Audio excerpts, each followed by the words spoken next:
గురించి నేను టచ్ చేశాను. ఎట్లా అంట, నిండు మనసు అంటే ఏమి లేనప్పుడు ప్రభానికి వందనాలను స్తుతించాను, అన్నీ ఉన్నప్పుడు కూడా ప్రభానికి స్తోత్రం అని తమకల వాళ్ళు. కానీ ఇశ్రాయేలు అయితే అన్ని ఉన్నప్పుడేమో ఎగిరిగిరి పడ్డారు, ఏమి లేకపోతే ఏ దేవుడు మాయదా దేవుడు మంచి నీళ్ళు కూడా ఇంకలేదు అరవలిగా.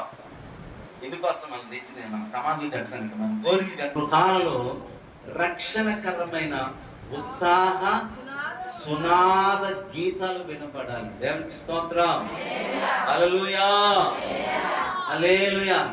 మన ఇంట్లో ఏ సునాదం వినపడుతుంది? మన ఇంట్లో గొడవలు వినపడుతున్నాయా? చీటికి మాటికి భార్య భర్తలు కనుక్కుంటున్నారా? చీటికి మాటికి పిల్లల మీద పైరెక్కిపోతున్నారా? అవి కాదు మన గృహాలు. నీతిమంతుల గుడారంలో రక్షణల గురించిన